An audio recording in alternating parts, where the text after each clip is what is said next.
The crack of a gunshot ripped through Redemption Creek, and every soul on that dusty street froze. Everyone except Annabelle Foster.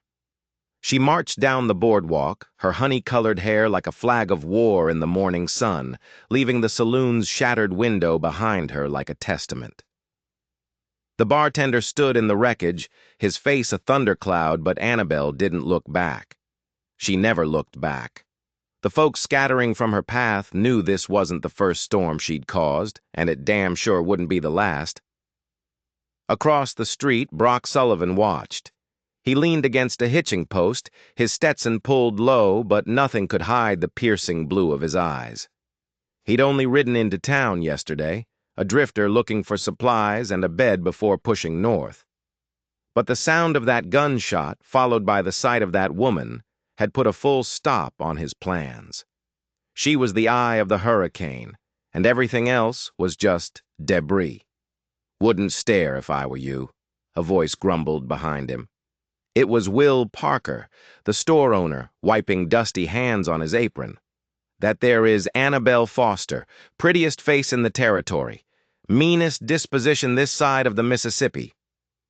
Brock didn't so much as flinch, his gaze locked on the woman's determined stride, the angry swish of her navy blue skirt. "What's her story?" Will let out a dry chuckle, a sound like stones rattling in a can. "Story? Friend, she's got enough stories to fill a whole shelf of dime novels. Came here 3 years back after her pa died. Inherited his ranch, about 10 miles north. Been nothing but a walking thunderstorm ever since." "Seems capable," Brock noted, a quiet observation. He saw the way she carried herself, a straight-backed confidence that defied the whispers chasing her down the street. "Oh, she's capable," Will agreed, shaking his head. "Capable of putting a bullet in a man at 20 paces and not even spilling her coffee. They say she ran off her last 2 ranch hands with a Winchester and a look that could curdle milk. Works that whole spread by herself now." Brock felt a pull, a strange kind of intrigue he hadn't felt in years. He'd met tough folks on the trail, men and women carved from the hard land itself. But this woman, this Annabelle Foster, was different. There was something more than just grit in the set of her shoulders. There was a secret. "She's trouble," Will's voice dropped, turning conspiratorial. "The kind of trouble that sticks to a man. Just last month, she nearly killed Thomas Reed in a fight over water rights. Put him on his back for a week." At that, Brock finally turned, a ghost of a smile playing on his lips. He looked the shopkeeper dead in the eye. "Then I want all her trouble." Will's eyes went wide. "You ain't serious? Son, did you hear a word I just said? The woman's a viper." "I heard." Brock straightened up from the post, his frame tall and solid. He adjusted his gun belt, the movement slow and deliberate. "Where might a man find work around here?" The shopkeeper stared at him, pure disbelief etched on his face. "You're a fool, a genuine grade A fool. But if you're set on digging your own grave, I reckon she could use the help, though she'd die before admitting it. Foster Ranch. Follow the north road 'bout 10 miles. Hang a right at the creek. You can't miss it."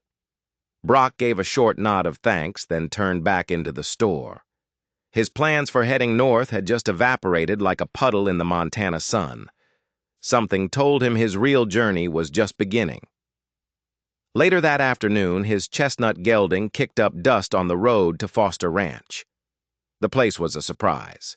A big 2-story farmhouse stood proud against the rolling hills, flanked by outbuildings that looked solid and well kept.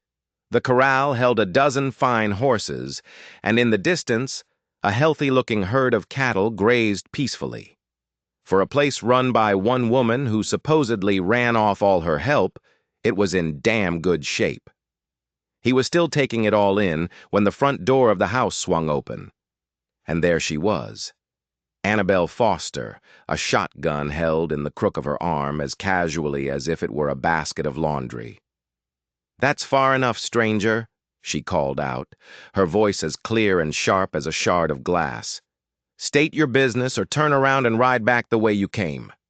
Brock reined in his horse, raising a hand slow and easy. "Name's Brock Sullivan. I heard in town you might be in need of a ranch hand." Her eyes narrowed, the green in them flashing like heat lightning. "Heard wrong. I don't need help.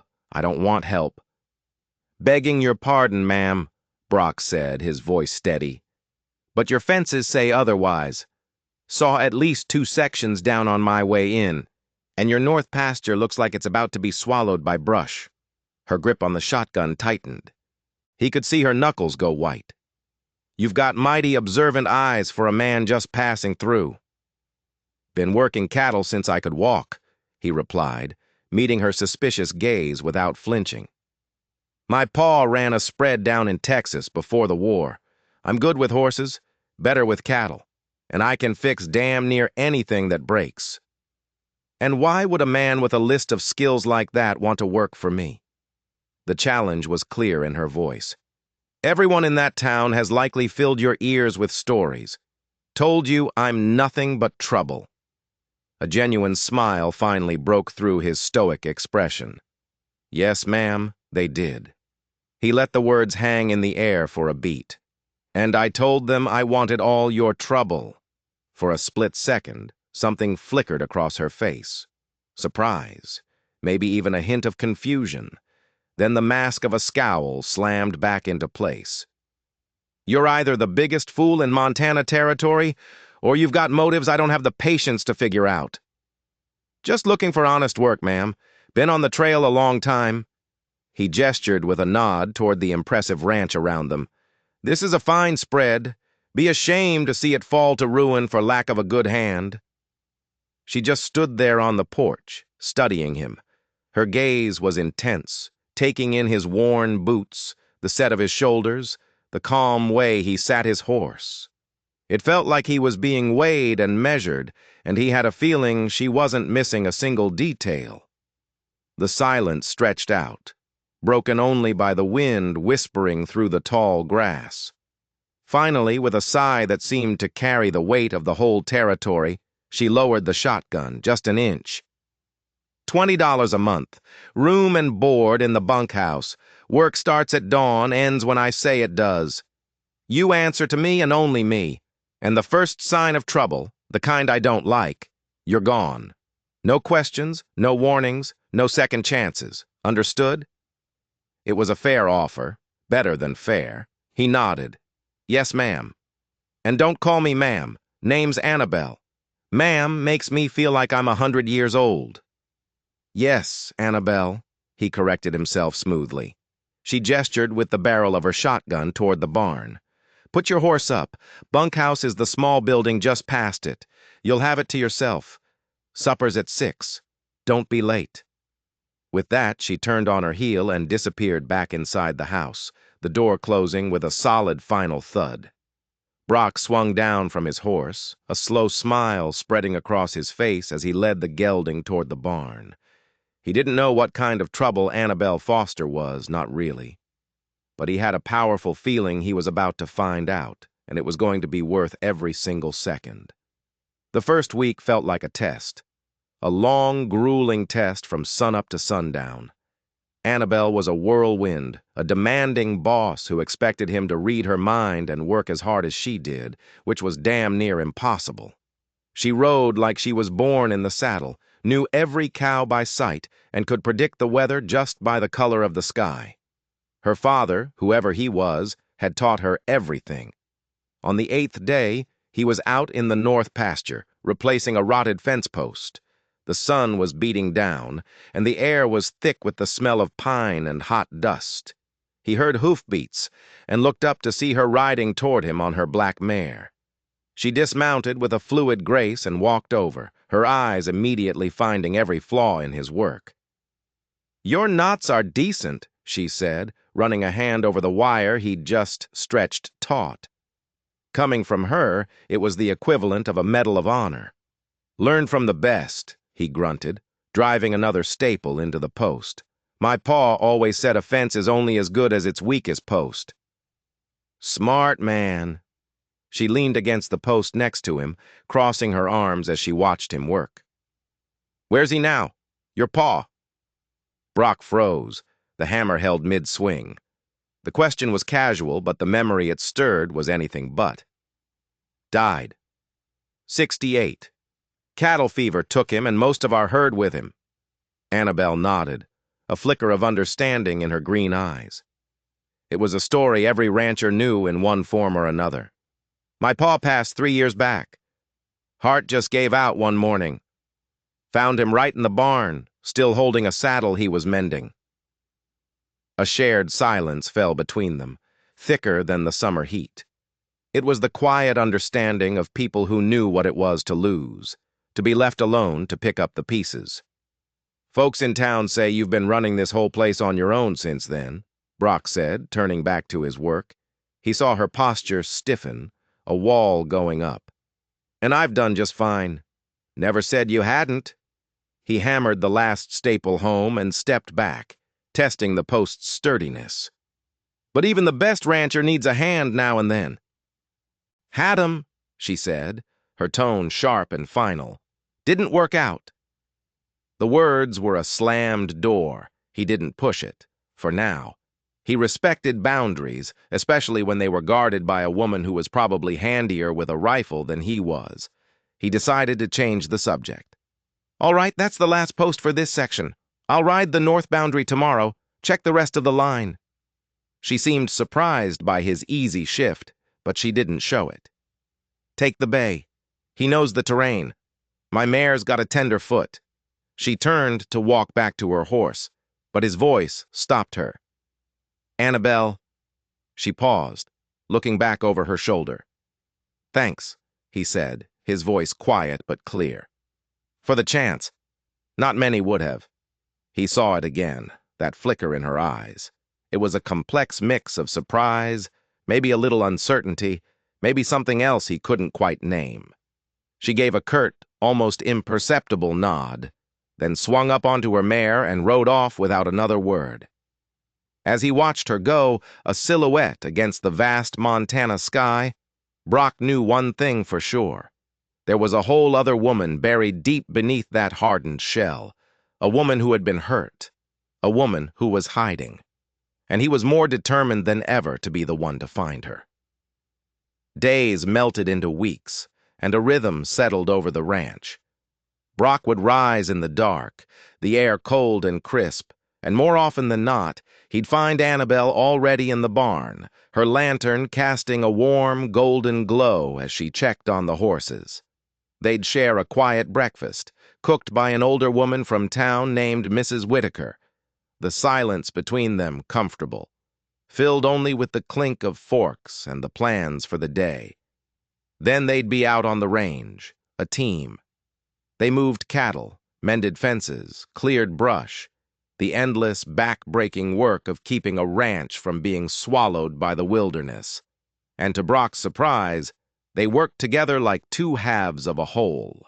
She was direct, he was steady. She saw the problem, he saw the solution. Small nods of approval from her started to feel more valuable than a pouch full of gold. It was a spring storm that finally cracked her open.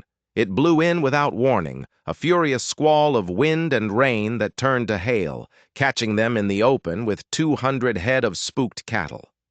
The sky turned a bruised purple, and the hail came down like angry fists, peppering their backs and turning the ground to a slick, treacherous mud. "We need to get them to the Cottonwood Grove!" Annabelle yelled over the roar of the storm, her hat long gone, her hair plastered to her face. "They're gonna bolt!" Brock didn't need to be told twice. He spurred his horse, working with her to turn the terrified herd. They were a chaotic, bawling mass, slipping and sliding, their eyes wide with panic. They were almost to the shelter of the trees when a bolt of lightning, jagged and blinding, struck a massive cottonwood at the edge of the grove. The tree exploded in a shower of fire and splinters. That was it. The herd broke, a full-blown stampede, thundering directly toward a steep, rocky ravine that cut through the east pasture. "Cut them off!" Annabelle screamed, already a blur of motion, her horse racing to head off the lead steers. Brock was right beside her, driving his mount hard, the rain like a curtain in front of his eyes. The ground was a death trap. But they moved as one, anticipating each other's moves, two riders against a tide of panicked beef. They somehow managed to turn the bulk of the herd. But just as the last of the cattle veered away from the edge of the ravine, Annabelle's mare hit a patch of slick mud and went down. It happened so fast. One moment she was there, a pillar of strength in the storm, and the next she was a tangled heap of horse and rider, tumbling dangerously close to the trampling hooves of the last few stragglers. Horror seized Brock's throat. Without a single thought, he launched himself from his own saddle, hitting the ground running. He reached her just as a massive steer barreled past, its horns missing her head by inches. He grabbed her, pulling her clear, and they rolled together in the mud, finally coming to a stop against the trunk of a tree as the last of the stampede thundered by. "Are you hurt?" he demanded, his voice raw, his hands already checking her for broken bones, for anything wrong. The world narrowed to just her face, streaked with mud and rain. She winced as his hand brushed her left ankle. "Just my pride, and maybe my ankle." Relief washed over him, so powerful it almost buckled his knees. But it was followed by something else, something fierce and protective and terrifyingly strong. The thought of what could have happened, of losing her, hit him like a physical blow. "Don't you ever do that again," he said, his voice rough with an emotion he didn't dare name. She looked up at him, and for the first time, the hardness was completely gone from her eyes. All he saw was a woman, vulnerable and real, her body still half-pinned beneath his. "Giving me orders now, Sullivan?" she whispered. "If that's what it takes to keep you from getting yourself killed, then yes," he bit out. His hands were still on her shoulders. He was suddenly, intensely aware of their closeness, of the heat of her body through the wet clothes, of the storm still raging around them, and the other storm building right between them. It was as hot and electric as the lightning that had just split the sky. Her mare, limping but alive, hobbled over, nuzzling Annabelle's shoulder and breaking the spell. "We should check on your horse," Brock said, his voice suddenly hoarse. He helped her sit up, and she winced again as she tried to put weight on her ankle. Before she could protest, he scooped her up into his arms. "What do you think you're doing?" she demanded, but the fire was gone from her voice. "Carrying you," he said simply, "unless you'd rather crawl back to the house through the mud." She didn't argue. She just looped her arms around his neck, a silent surrender, as he carried her through the driving rain. That night, after Mrs. Whitaker had clucked over her, bandaged her ankle, and gone to bed, they sat at the kitchen table. A bottle of whiskey and 2 glasses sat between them, a silent truce offering. "To surviving?" Annabelle said, raising her glass. Brock clinked his against hers. "To working together." They drank, the silence comfortable. Then she spoke, her voice quiet. "You saved my life today. You would have done the same for me." She studied him over the rim of her glass, her gaze unreadable. "Maybe, but not everyone around here would have." "Is that why?" he asked, leaning back in his chair. "Is that why you're so determined to go it alone? Bad blood with the locals?" He thought she wouldn't answer. He thought the walls would go back up. But instead she sighed, a long, weary sound, and poured another finger of whiskey into her glass. "My pa, he wasn't well liked. He came here from Texas, bought this land when everyone else thought it was worthless. And he made it thrive. He made them all look like fools." Her fingers traced the condensation on her glass. "And in doing so, he made enemies. Enemies that became yours when he died," Brock guessed. She nodded. "They thought a woman alone would be easy prey. Figured they could scare me, intimidate me into selling the ranch for a song." A small, fierce smile touched her lips. "I'm guessing they figured wrong. The first man who came calling, a man named Henderson, found himself looking down the barrel of my pa's shotgun. Word got around after that. They started calling me Trouble. She finally looked up, her eyes meeting his, a challenge in their depths. Does knowing that change your mind? About wanting all my trouble? Brock held her gaze, his own unwavering. Not one bit. Something in her expression softened, the hard edges blurring. She looked younger, more vulnerable than he'd ever seen her. "Why did you really come here, Brock?" she asked, her voice barely a whisper. "And don't feed me that line about just needing work. A man like you could get hired on any ranch in this territory." He took his time answering, choosing his words carefully. "Truth is, I've been drifting since the war, never staying in one place for more than a season. But when I rode into Redemption Creek, something about this place, something about you, it made me want to stop running." Her defenses flickered back into place. "I'm not looking for a savior, Brock, or a husband." "Good," he shot back, leaning forward, his eyes intense.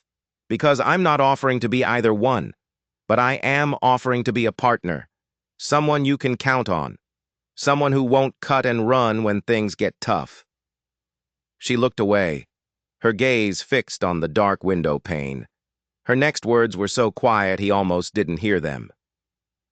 "The last man who made me a promise like that is buried on the hill behind the barn." The confession hung in the air between them, heavy and cold. It revealed more than 1,000 stories could have.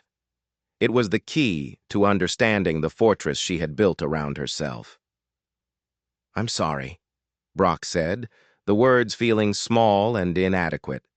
She shrugged, a gesture that was meant to be casual but failed completely. It was a long time ago. Ancient history. But he could see it in her eyes. It wasn't ancient history. The wound was still fresh. "Well," she said abruptly, pushing her chair back and reaching for a crutch Mrs. Whitaker had left for her. "Dawn comes early. We've got strays to round up." He stood as she did, instinctively moving to steady her. His hand brushed hers, and a current passed between them, a spark of warmth in the quiet kitchen. For a second, neither of them moved. "Good night, Brock," she said finally, her voice softer than he'd ever heard it. "Good night, Annabelle." He watched her make her way slowly up the stairs. Something had fundamentally changed between them out there in the storm, and in here, in the quiet aftermath. Whatever trouble Annabelle Foster was tangled up in, he was no longer on the outside looking in. He was in it with her now, whether she knew it yet or not. As spring bled into the heat of summer, Brock's presence began to transform the ranch. With 2 pairs of capable hands, the endless list of chores became manageable. They didn't just maintain the ranch, they made it grow. They bought more cattle, repaired the main barn, and the Foster Ranch started to look less like a fortress under siege and more like a prosperous spread. And somewhere in between the long days of hard labor, something else was growing.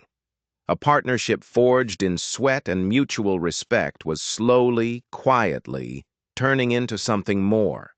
He learned the language of her silences, and she, in turn, began to lower her guard, brick by painful brick.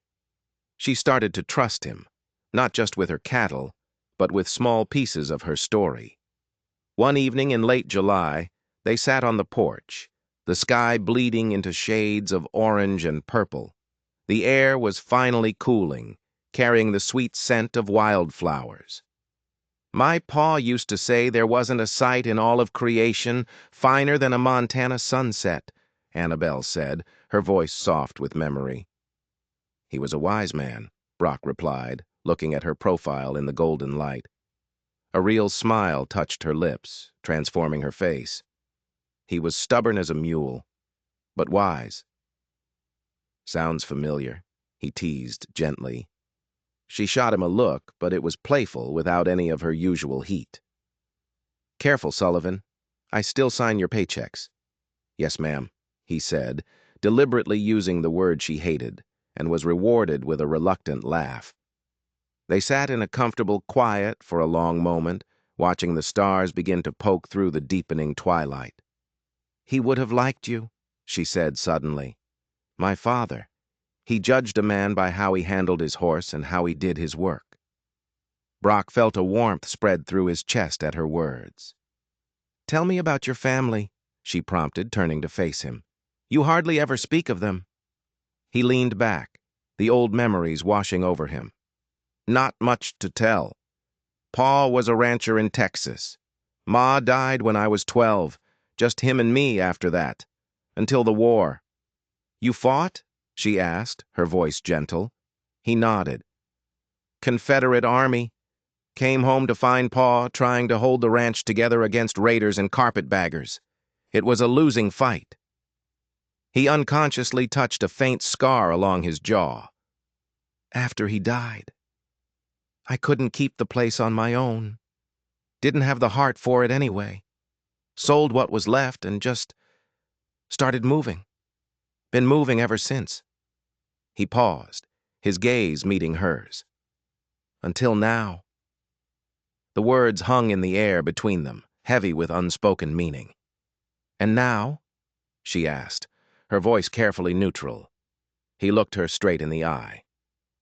"Now I'm thinking I've been running long enough." The moment was broken by the clatter of a pan from inside the house as Mrs. Whitaker prepared to leave for the evening. Annabelle stood abruptly, smoothing her skirt with hands that weren't quite steady. "We should. Get some rest. The cattle buyers are coming tomorrow." He nodded, recognizing her retreat for what it was. As he watched her disappear inside, he knew, for the first time in nearly a decade, he was thinking about putting down roots, and he couldn't imagine a future that didn't have Annabelle Foster standing right in the middle of it. The cattle sale was a massive success. They got top dollar, securing the ranch's finances through the winter and beyond. To celebrate, Annabelle did something that shocked him. She suggested they ride into town for the church social. She came down the stairs that evening wearing a deep green dress he'd never seen before, one that brought out the fire in her hair and the color of her eyes. Her hair was swept up, and for the first time, he saw the graceful line of her neck. "You look beautiful," he said, the words coming out before he could stop them. A faint blush colored her cheeks. "It's just a dress." "It's not the dress I'm admiring." Her blush deepened, but she smiled, a genuine, unguarded smile that made his heart hammer against his ribs. When they walked into the church hall, a hush fell over the room. Every head turned. Annabelle Foster, the town pariah, arm in arm with the handsome stranger who worked her ranch. He felt her stiffen beside him, her chin lifting in that familiar, defiant way.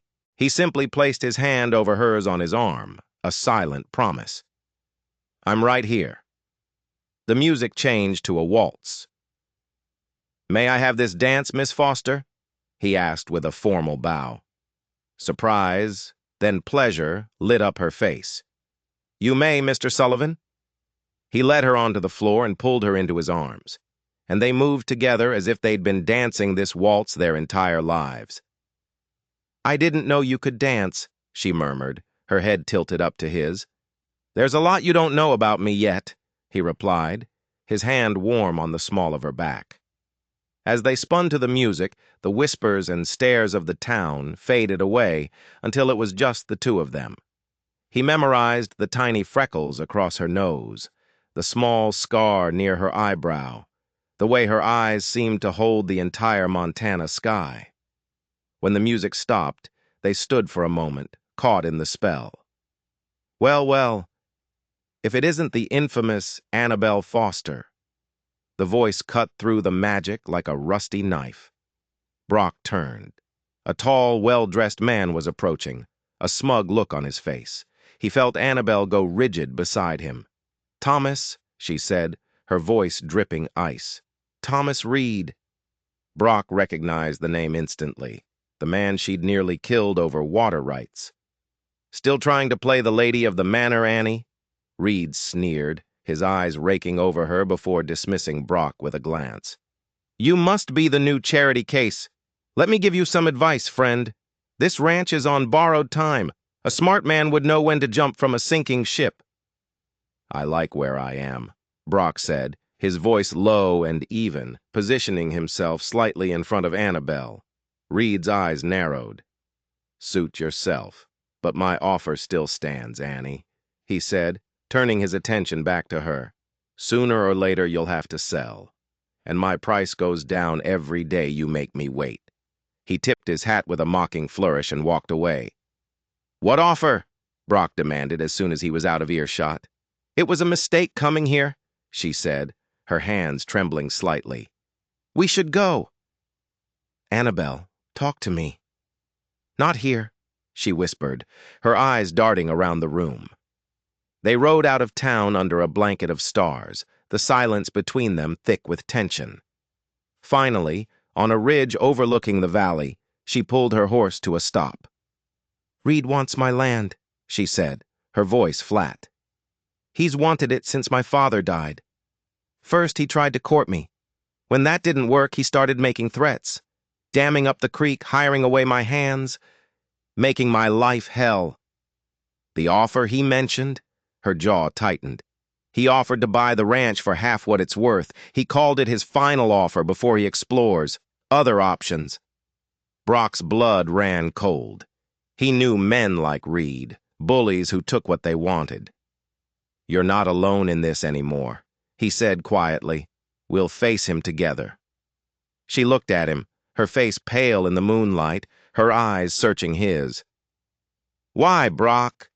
Why do you care? This isn't your fight. He urged his horse closer until their knees were touching. Because it is, he said, his voice dropping. Because I care about you, Annabelle, more than I have any right to. Before she could answer, before she could put her walls back up, he leaned across the space between them and kissed her. It was a gentle kiss at first, a question, and then she was kissing him back, her hands coming up to cup his face, and it was no longer a question, but an answer to everything. When they finally pulled apart, breathless, the world had shifted on its axis. I shouldn't have done that, he murmured, his voice thick with emotion. No, she agreed, a slow, beautiful smile spreading across her face. But I'm glad you did. The next afternoon, the dust cloud appeared on the horizon. 5 riders, moving fast. Brock's hand went to his pistol as he recognized Thomas Reed in the lead. Stay here, he told Annabelle. This is my ranch, she said, her chin set, and strode out to meet them. He followed, a step behind her. Afternoon, Annie, Reed called, a smug smile on his face. Come to reconsider my offer? The answer is no, Reed. Now get off my land. Reed's smile didn't falter. It widened. I thought you might be stubborn. That's why I brought this. He gestured, and one of his men produced a document. It's a court order, signed by Judge Peterson himself. Seems there's a dispute over the water rights to Copper Creek. Until it's settled, all access from your property is legally forbidden. Annabelle snatched the paper, her eyes flying across the page. Brock watched the color drain from her face. This is a forgery, she whispered, looking up, a desperate fire in her eyes. Judge Peterson is a friend of my father's. He would never— Friend or not, the law is the law, Reed said, his voice dripping with false sympathy. The court will take months to sort this out. Your cattle will be dead of thirst long before then, of course. You could just sell me the ranch, at my price, and this all goes away. He paused, letting the threat sink in. My men will be back tomorrow at noon to enforce the order, to dam the creek. You have until then to decide. Choose wisely, Annie. He wheeled his horse and rode away, leaving them standing in a cloud of dust and despair. Annabelle stormed into the house, the crumpled paper in her fist, and slammed it on the kitchen table. She leaned over it, her shoulders shaking. He can't do this, she said, her voice choked. He can't. Brock smoothed out the paper. It looked official. The seal, the language, but something felt wrong. You said the judge was your father's friend? She nodded. They came to Montana together. Do you have anything with his signature on it? Letters? She retrieved a bundle of old letters from her father's desk. They spread them out on the table beside the court order. There, Brock said, pointing. Look at the P in Peterson. On the letters, it's looped. On the order, it's straight. Annabelle leaned in, hope dawning in her eyes. They're different. It's close, but it's not the same. He forged it, Brock said, a cold anger settling in his gut. But it's a good enough forgery to buy him the time he needs to ruin you. Determination replaced the despair on her face. Then we ride. Now. We have to get to the judge tonight. They rode for Redemption Creek as if the devil himself were on their heels. The sun set, painting the sky in fiery streaks, but they didn't slow. They found Judge Peterson in his rooms above the courthouse, a kindly old man with spectacles perched on his nose. Annabelle, my dear, what's the trouble? She handed him the order. He took one look at it, his face clouding with fury. This is an outrage! I never signed this! This is not my signature! He looked from the forged document to their grim faces. Thomas Reed has gone too far this time. He's planning to dam the creek tomorrow, Annabelle explained, her voice urgent. We need something official from you to stop him. Without another word, the judge moved to his desk, his pen scratching furiously across a fresh sheet of paper. He signed it with a flourish and affixed his official seal. This countermands any and all previous orders, he said, handing the paper to Annabelle, and it includes a summons for Mr. Reed to appear in my court to answer for charges of forgery and fraud. He won't be wiggling his way out of this one. Relief washed over them, so potent it was almost dizzying. Thank you, Peter, Annabelle said, her voice thick with emotion. Your father was my best friend, child, the judge said warmly. Now, I suggest you two stay in town tonight. Don't risk riding back in the dark. Reed is a cornered animal now, and that makes him dangerous. As they walked their horses to the town's boarding house, Annabelle's hand found Brock's in the darkness. Thank you, she whispered. For everything. He squeezed her hand. Always. Mrs. Landry, the boarding house owner, gave them 2 adjacent rooms without batting an eye. But Annabelle couldn't rest.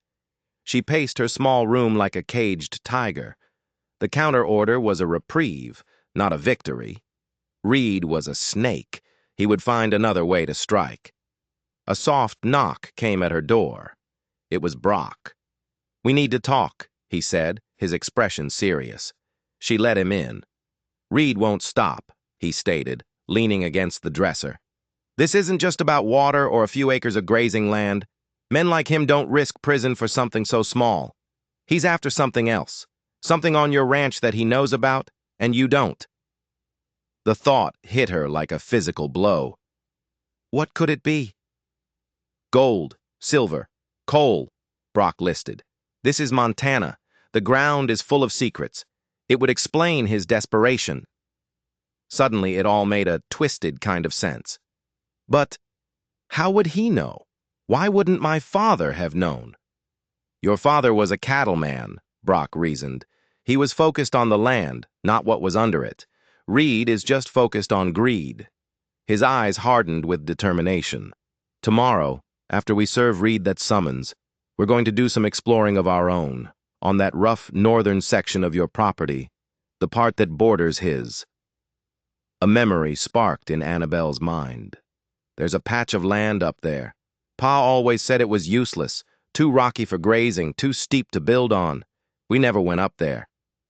A perfect place to hide a secret, Brock said grimly. And I'm willing to bet Reed's men have been up there already. The audacity of it, the sheer thievery, sent a fresh wave of rage through her. Then we'll catch him, she said, her voice low and dangerous. We'll catch him in the act. He studied her face, a look of pure admiration in his eyes. You're not afraid of him at all, are you? I'm terrified of losing my home, she corrected him. But I will not let fear stop me from fighting for what's mine. He moved closer, his hand coming up to gently tuck a stray strand of hair behind her ear. The simple touch sent a jolt of warmth through her entire body. "That's what I admire about you, Annabelle Foster," he said, his voice husky. "Your courage." He had almost said something else. She saw it in his eyes, felt it in the charged air between them. "Brock," she whispered, not knowing what she meant to say next. He silenced her with a kiss. It wasn't like the one on horseback, questioning and gentle. This one was deep and sure, filled with all the unspoken things that had been building between them for weeks. His arms wrapped around her waist, pulling her flush against him, and for a long moment Thomas Reed and the ranch and all their troubles simply ceased to exist. When they finally broke apart, he rested his forehead against hers, his breathing ragged. "I should go," he murmured, but he made no move to release her. "Yes," she agreed, her fingers tracing the line of his jaw. "You should." "Annabelle," he said, his voice rough with emotion. "Whatever happens tomorrow or the day after, I'm not going anywhere, not unless you tell me to." She looked into his eyes and saw a future she had never dared to imagine. "And if I never tell you to?" A slow smile spread across his face, lighting him up from the inside. "Then I reckon you're stuck with me, trouble and all." "Good," she whispered, pulling his head down for another kiss. "Because I want all your trouble, Brock Sullivan, every last bit of it." They rode out to the Diamond R Ranch at dawn, the judge's summons feeling like a weapon in Brock's pocket. Reed met them on the porch of his sprawling stone house, a look of pure shock on his face. "Come to accept my offer, Annie?" he sneered, though the confidence had left his eyes. "Not exactly, Thomas," Annabelle said, her voice sweet as poison. "We've brought you a message from Judge Peterson." Brock handed him the summons. Reed's face turned purple as he read it. He crumpled the paper in his fist. "You think this changes anything? A piece of paper won't save you." He took a menacing step toward Annabelle. "Your father was a thief and a liar, Annie. Everything he built on stolen ground, and I'm going to take it back." "My father was twice the man you'll ever be," she shot back, her voice unwavering. "And this is over. Stay off my land." She turned and walked away, her back straight, leaving him sputtering with rage on his own porch. But as they rode away, his words echoed in Brock's mind. Stolen ground. What did he mean by that? Brock asked, once they were out of earshot. Annabelle's face was pale. He said things like that before, after Pa died, that he was setting right an old wrong. I thought he was just trying to scare me. "Maybe it's more than that," Brock said, his mind racing. "But we can figure that out later. Right now, let's go see what he's hiding." They rode to the northern edge of her property, to the rough, forgotten country. The air grew cooler as they climbed, the landscape turning to rock and pine. After an hour, Annabelle pulled her horse to a halt. "Look," she whispered, pointing. A thin, almost invisible trail of smoke was rising from a deep gulch about a half-mile ahead. On her land. They dismounted, tethering their horses, and moved forward on foot, silent as ghosts. As they got closer, they could hear the rhythmic clink of pickaxes against stone and the low murmur of voices. They crept to the edge of the gulch and peered down. 3 men were working below. 2 were chipping away at a rock face, while a third sifted through dirt and rock in a wooden sluice box. A small camp was set up nearby, and in the sluice box something glittered in the sun. "Gold!" Annabelle breathed, her eyes wide with fury. "That son of a bitch! He's been mining gold on my land!" "This is it," Brock said, his voice a low growl. "This is why he's so desperate. He found a vein and has been stealing from you while trying to drive you out." "We need proof," Annabelle said, her mind already working. "Something we can take to the judge." Brock scanned the camp below. His eyes landed on a stack of wooden crates, each one clearly branded with the Diamond R logo. And next to them, sitting on a stump, was a red leather-bound ledger. That book, Brock whispered. I'll bet my life that's his record of everything they've taken. The problem was, one of the miners, a big man with a red beard, never moved more than a few feet from the stump. Getting to it would be impossible, unless they had a distraction. Brock glanced at the 3 horses tethered at the edge of the camp. An idea, crazy but simple, formed in his mind. He pulled a small tin whistle from his pocket. My pa gave me this. Said the high note it makes drives horses mad. Annabelle's eyes lit up with understanding. They'll have to chase them down. It'll only buy me a minute, maybe less, he warned. I'm faster. I'll go for the book. You stay here and keep watch. She started to argue, but he cut her off. If something goes wrong, you have to get to the judge. You're the one he'll listen to. She nodded reluctantly. Be careful. He took a deep breath, put the whistle to his lips, and blew a single, piercing, impossibly high note. The effect was instantaneous. The miners' horses screamed, reared, and snapped their tethers, bolting into the dense woods. The 3 men dropped their tools, cursing, and took off after them. The second they were gone, Brock burst from cover. He sprinted across the rocky ground, his boots slipping on the loose shale. He snatched the red ledger from the stump and, on a hunch, grabbed a heavy leather pouch that sat beside it. He was already turning, sprinting back toward the trees, when he heard the men crashing back into the clearing. He dove behind a large boulder next to Annabelle, just as the red-bearded man grabbed the reins of his spooked horse. They hadn't been spotted. Got it, he gasped, holding up the book and the pouch. Let's go, now! They didn't stop running until they reached their own horses, their hearts pounding in their chests. They opened the ledger. It was all there.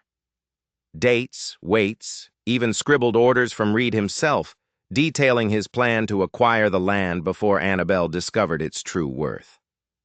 Tucked in the back was a hand-drawn map, showing the gold vein extending deep into Foster land. The pouch was filled with coarse gold dust and several small, heavy nuggets. This is it, Annabelle said, her voice shaking with a mixture of rage and triumph. This is everything we need. He's finished. They rode back to Redemption Creek like the wind, the evidence clutched in Brock's saddlebag. They burst into Judge Peterson's office, laying the ledger and the gold on his desk. The judge's face grew darker and darker as he examined the proof of Reed's treachery.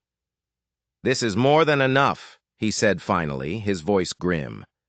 Trespassing, theft, fraud. I'm issuing a warrant for his arrest, tonight. He looked at Annabelle, his eyes full of pride. Your father would be so proud of you, my dear. As they stepped out of the courthouse and into the evening air, the weight of the past 3 years finally lifted from Annabelle's shoulders. She turned to Brock, her eyes shining. We did it, she breathed. You did it, he corrected. I just mended some fences. What you said last night, she began, her voice suddenly shy. About staying. Did you mean it? He took her hand. Every word. I told you I wanted all your trouble, Annabelle Foster. The good, the bad, all of it. Even now that the trouble's mostly over? She asked, a smile playing on her lips. Oh, I have a feeling you'll find new ways to stir up trouble, he teased, drawing her closer, not caring who saw them in the middle of the street. And I plan to be right here when you do. Is that a promise, Brock Sullivan? She laughed, the sound bright and free. He didn't answer with words. He answered by kissing her, right there on the main street of Redemption Creek, sealing their future. And Brock knew with a certainty that settled deep in his soul that after a lifetime of drifting he had finally found his way home. The arrest of Thomas Reed was like a lightning strike to the heart of the territory. The man had seemed untouchable, his power absolute. But faced with the red ledger and a pouch of gold stolen from another's land, even his influence crumbled to dust. The sheriff rode out to the Diamond R that night, and Reed surrendered without a fight, his face a mask of disbelief. He had been outmaneuvered by the very woman he'd dismissed as a hysteric, a troublemaker he could easily crush. The trial was a spectacle. People came from 3 counties to see the tyrant fall, and when Annabelle's lawyer, hired with a loan from the judge himself, laid out the systematic campaign of terror Reed had waged against her, the whole territory's sympathy swung in her favor. But another, even more shocking story was emerging in the background. Brock, working with the judge, had been digging into Reed's past and into his own. He discovered that Reed's father and his own had been partners with Annabelle's father years ago. They had discovered the gold together, a secret pact between 3 friends. But Reed's father, consumed by greed, had forged documents to cut the other 2 out, stealing the lion's share of the land and the rights to the minerals beneath. Brock's father had discovered the treachery and confronted him, only to be ambushed and murdered on the trail days later, a crime that was dismissed as a robbery by a drifter. This revelation turned the trial on its head. It wasn't just about theft anymore. It was about a legacy of murder and betrayal. Faced with evidence of his father's crimes and the looming possibility of being tried for his own role in covering them up, Reed's composure finally shattered. He was sentenced to prison, his ranch and assets seized to pay a massive civil judgment to both Annabelle and Brock, the rightful heirs to the fortune he'd tried to steal. The weeks of the trial forged Brock and Annabelle's bond into something unbreakable. They were no longer just a rancher and her hand. They were partners in every sense of the word. They had reclaimed their families' legacies together. One crisp autumn evening, 3 months after Reed was led away in chains, they sat on the porch swing. The air was sharp with the promise of winter, and the sky was a riot of stars. "I've been thinking," Brock said, his voice quiet, though his heart was pounding a frantic rhythm against his ribs. Annabelle murmured, her head resting on his shoulder. "About the future. About us." He took a deep breath and pulled a small, cloth-wrapped object from his pocket. "I rode into town yesterday." He carefully unwrapped it. In the palm of his hand lay a simple gold ring. In the center was a single, perfect diamond. Annabelle's breath hitched. "It's not fancy," he said quickly. "But the gold. It's from our land. From the vein our fathers found together. I had old man Winters at the assay office melt down one of the nuggets." "Brock," she whispered, her eyes shining with tears. "Annabelle Foster," he said, taking her hand. "From the first moment I saw you, I knew. They all told me you were trouble. They were right. You're the best kind of trouble. You're the trouble I want for the rest of my life." His eyes, so full of warmth and sincerity, held hers. "Will you marry me? Will you make a life with me here, on the land we fought for?" She didn't answer right away. She just looked at him, a radiant smile slowly spreading across her face, a smile that seemed to light up the entire porch. "Yes," she said simply. "Yes, Brock Sullivan, trouble and all." He slipped the ring onto her finger. It was a perfect fit. They were married 2 weeks later in the little church in Redemption Creek. The whole town came, no longer whispering about the troublesome foster woman, but celebrating the love that had brought down a tyrant and saved their valley.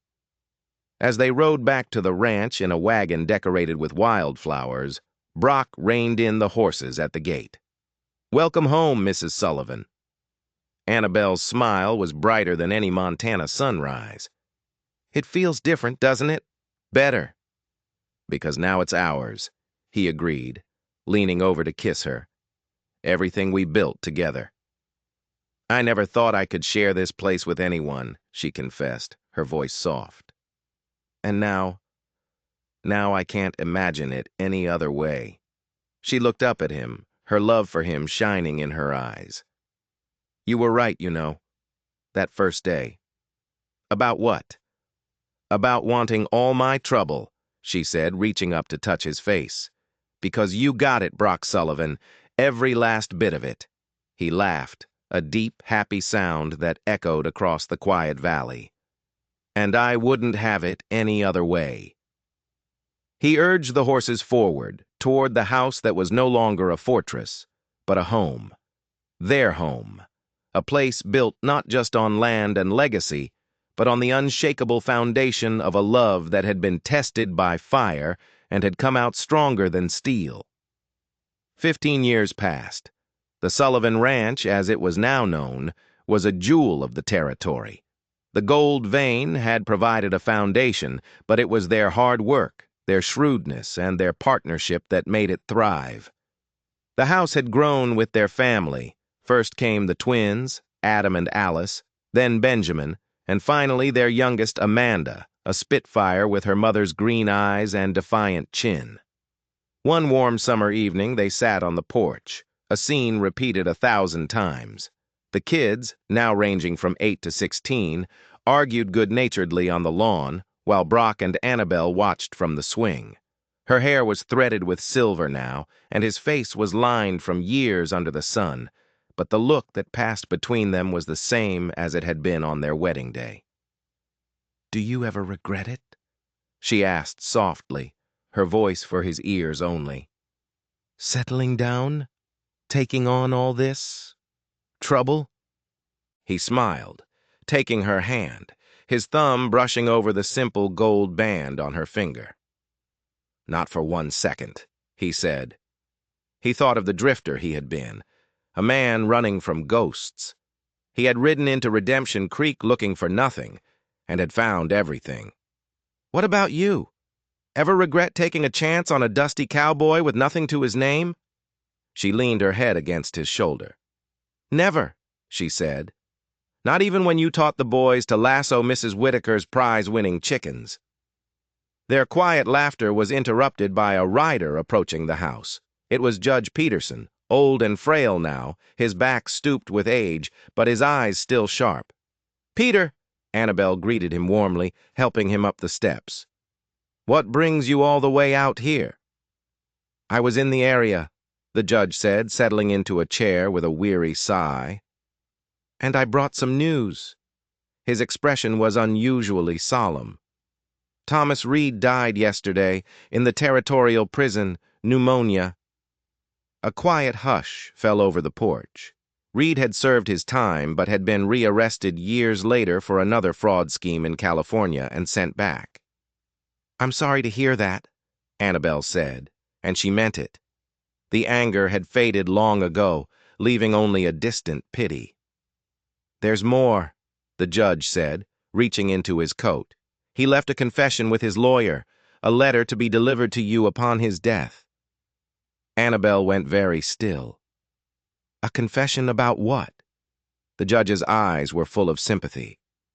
"About your father's death, my dear. He claims your father's heart attack wasn't entirely natural.